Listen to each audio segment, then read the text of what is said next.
روز حملے ہو رہے ہیں، ہر زخم کی کہانی میں ایک امید کی کرن بھی ہے، ہر کوئی چاہتا ہے کہ جنگ بندی ہو جائے۔ ہمیں بس اتنا کرنا ہوگا کہ امید کی لو بجھنے نہ دیں، اور ہر بار جب بھی کوئی پلان ابھرے اس پر ہم باریکی سے نظر رکھیں تاکہ سچ کا پیغام کہیں کھو نہ جائے۔ بہت سے لوگ کہیں گے نہیں یہ چھلاوا ہوگا، جنگ بند نہیں ہونی چاہیے۔ جنہوں نے جنگ نہیں جھیلی وہ نہیں جانتے کہ جنگ جھیلنا کیا ہوتا ہے۔ اپنے بچوں کو اپنے سامنے بھوکے مرتے دیکھنا، پیاس سے مرتے دیکھنا، ہر وقت بم کے دھماکوں اور شعلوں کی زد میں رہنا کیا ہوتا ہے۔ بہت سے لوگ کہیں گے نہیں مکمل فلسطین، کس طریقے سے ملے گا مکمل فلسطین؟ 66,000 لاشیں گر چکی ہیں، کوئی بچانے والا نہیں۔ لوگ کہیں گے کہ عرب ناکارہ یہ وہ، میں کہتا ہوں باقی بھی ناکارہ ہی ہیں۔ کوئی غزہ کی جنگ نہیں رکوا پا رہا، اور آپ جنہیں گالی دیں گے یاد رکھیے جنگ وہی رکوائیں گے۔ جو حملے کر رہے ہیں، جو ہتھیار دے رہے ہیں، جنگ وہی روکیں گے، اپنی شرطوں پر روکیں گے۔ یہاں آپ جو سوچ رہے ہیں کہ کسی اور کی شرطیں چلیں گی، نہیں، یہاں شرطیں اسرائیل اور امریکہ کی ہی چلیں گی۔ یاد رکھیے جو زبر ہوتا ہے وہی ڈیل فائنل کرتا ہے۔ آج پیر کا دن واشنگٹن کے لیے نہ صرف ایک عام دن ہے بلکہ وہ دن بھی ہے جب امریکہ کے وائٹ ہاؤس میں ایک بار پھر مڈل ایسٹ کی سب سے پیچیدہ دہلیز پر بات چیت ہوگی۔ ڈونلڈ ٹرمپ جو ہمیشہ سے بڑے اشاروں میں بڑے فیصلے کرنے والے رہے ہیں، اس دفعہ اسرائیل کے وزیر اعظم بنجامن نیتن یاہو کو ٹیبل پر غزہ کے لیے امن کا پرپوزل لے کر انوائٹ کر رہے ہیں کہ آؤ بیڑو کچھ بات کرنی ہے اور اس پر فائنل کرنا ہے۔ وہ پرپوزل جو لمبے وقت سے پردے کے پیچھے جمی ہوئی امیدوں اور بے بسی کے بیچ کہیں کھویا سا رہا ہے، آج پیش کیا جائے گا۔ آج کا دن اہم ہے۔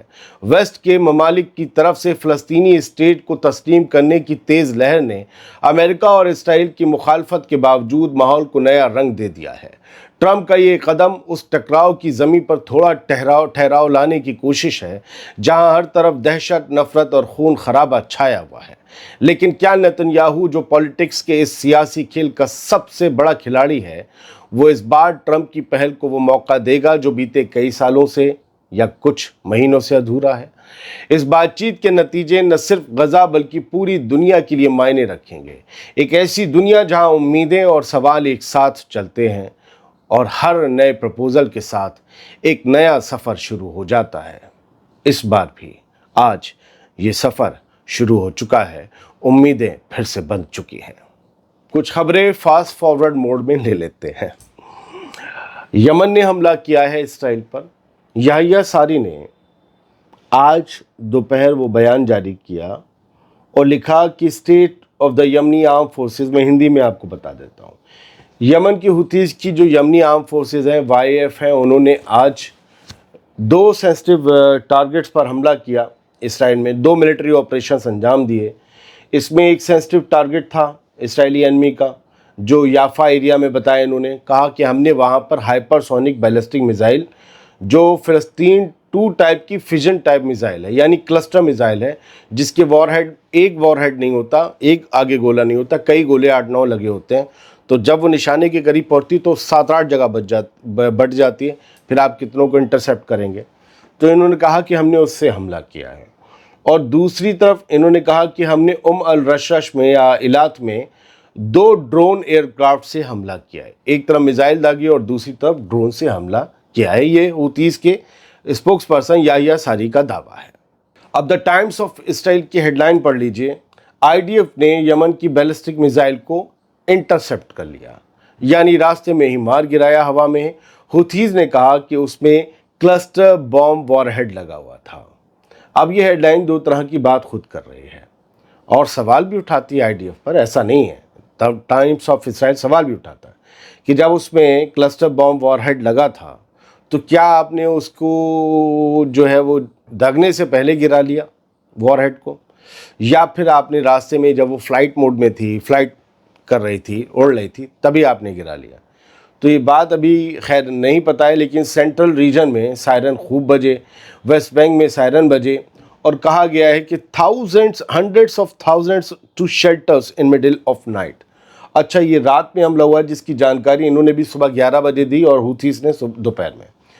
انہوں نے کہا کہ جو بیچ رات میں، مطلب آدھی رات کے بعد سحر کے قریب جو یہ حملہ ہوا ہے، اس کی وجہ سے لاکھوں لوگ رات میں شیلٹرز میں بھاگے اپنی جان بچانے کے لیے اسرائیلی۔ خیر، العربیہ کی ہیڈ لائن ہے، یہ رہ جاتی، یہ بڑی ہیڈ لائن ہے کہ حماس نے اسرائیل سے کہا ہے کہ بمباری روکو غزہ پر، تاکہ ہم 2 ہوسٹیجز کو ڈھونڈ سکیں، کیونکہ 2 ہوسٹیجز سے ہمارا کانٹیکٹ کٹ گیا ہے، ہمیں نہیں پتہ چلا وہ تمہارے بندے کہاں ہیں، لہٰذا ہمیں ڈھونڈنے کے لیے یہ بمباری روکو، ورنہ وہ لوگ مارے جائیں گے، اگر وہ زخمی ہیں تو علاج نہیں مل پائے گا۔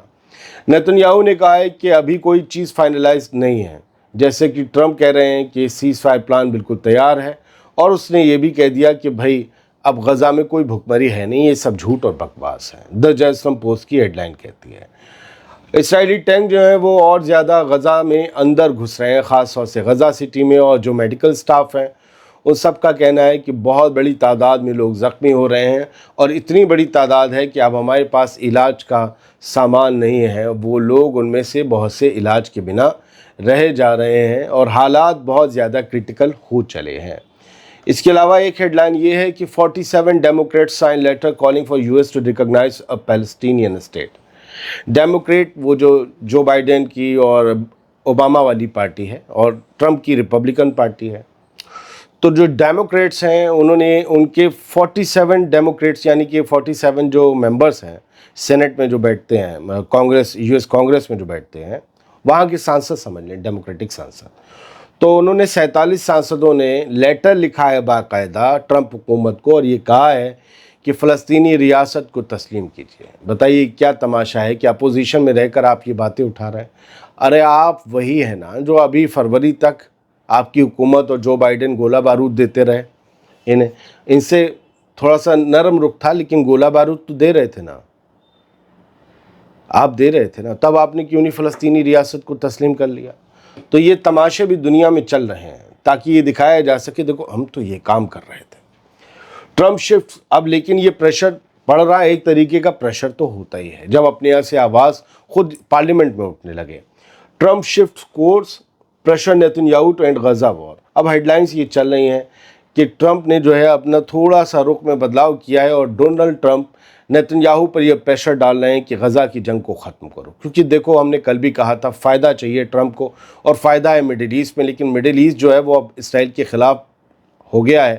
وجہ یہ ہے کہ قطر پر حملے کی جو احمق پن کر دیا نیتن یاہو نے، اس کی وجہ سے معاملہ تھوڑا سا گڑبڑا گیا۔ فی الحال یہ خبر ہے جو نہیں دینی چاہیے، پھر بھی بتا دیتا ہوں کیونکہ ایک فگر بن چکی ہے کہ فلسطین میں شہیدوں کی تعداد اب 65,000 نہیں رہی، بلکہ 66,000 کو کراس کر چکی ہے۔ 66,000 کو، ان میں سے زیادہ تر لوگ معصوم اور بے گناہ، اور زیادہ تر عورتیں، بچے اور ضعیف مارے گئے۔ غزہ فلوٹیلا سے جڑی خبر ہے کہ وہ پھر سے جو ہے اس کے جہاز جو ہیں وہ بہہ رہے ہیں سمندر میں، اور غزہ کی طرف چلتے چلے جا رہے ہیں، لیکن اٹلی کے جو منسٹر ہیں تجانی، انہوں نے خطروں کے لیے آگاہ کیا ہے، اور انہوں نے جو ہے یہ بھی لکھا ہوا ہے، فارن منسٹر اینٹونیو تجانی اٹلی کے، انہوں نے پھر سے ریکویسٹ کی ہے کہ آپ لوگ اسرائیل کے جو اختیار والا سمندر ہے اس میں مت جائیں جہاں ان کا کنٹرول ہے، کیونکہ ہمیں نہیں پتہ کہ وہاں پر کیا ہو سکتا ہے، لہٰذا اس طریقے کے خطرناک سفر سے آپ بچ جائیں۔ آپ لوگ سائپرس چلے جائیں، وہاں پر جا کر اپنے جہازوں سے مدد اتاریں، اور وہاں پر کیتھولک چرچ جو ہے اس کے تھرو وہ مدد غزہ چلی جائے گی، آپ لوگ ڈائریکٹ غزہ مت جائیے ورنہ آپ کے ساتھ کیا ہو جائے گا۔ Global aid flotilla 399 nautical miles away, یہ کل رات خبر آئی کہ 399 سمندری میل دور ہے بس گلوبل سمود فلوٹیلا غزہ سے، اور بہت امید ہے کہ سپتمبر 30 یعنی کل رات تک یہ قافلہ مدد لے کر غزہ پہنچ جائے گا، لیکن کیا پہنچنے دیا جائے گا یہ ایک بڑی بات ہے۔ لیکن ان کے اس جذبے کو، یہاں تک ان کے سفر کے لیے سلام کہ یہ جانتے ہوئے دنیا کے لاکھ خطرے اٹھاتے ہوئے غزہ تک پہنچ رہے ہیں مدد کا سامان لے کر۔ ایک ویڈیو آیا تھا جو دکھانے سے اور بتانے سے رہ گیا، دیکھ لیجیے۔ ایک ترکی کا وارشپ جو ہے وہ گلوبل سمودر فلوٹیلا کو اسسٹ کر رہا ہے، اور ایک جہاز جو تھا اس فلوٹیلا کا جب خراب ہو گیا وہ ترکی کا وارشپ آیا اور اس جہاز کی مدد کی، اس جو چھوٹا جہاز تھا مدد کا، اس مدد کے جہاز میں کچھ ایکسپیرینس لوگ، عمر دراز لوگ بھی ہیں جو سمندر کے بہت سے سفر بھی کر چکے ہیں اور دنیا کے اپنے کئی سال بھی دیکھ چکے ہیں، سفید داڑھی سفید بال کے ہیں۔ انہوں نے کہا یہ ترکی کا وارشپ ہے، اور ایک ایکسپیرینس سیلر نے یہ کہا کہ سمندر میں 50 سال میں نے گزارے ہیں، لیکن میں نے کبھی کسی بھی وارشپ کو کسی بھی عام لوگوں کی مدد کرتے نہیں دیکھا۔ ہم لوگ مدد کی پکار کرتے ہیں جب سویلین کی شپ یا بوٹس، تو اس پر نیوی کبھی بھی یا وارشپ کبھی بھی رسپونڈ نہیں کرتے۔ یہ میں نے 50 سالوں میں پہلی بار دیکھا ہے کسی جنگی جہاز نے سویلینز کی مدد کی، اور یہ ترکی کا جہاز ہے۔ بہت بہت شکریہ، سلامت رہیے، خوش رہیے۔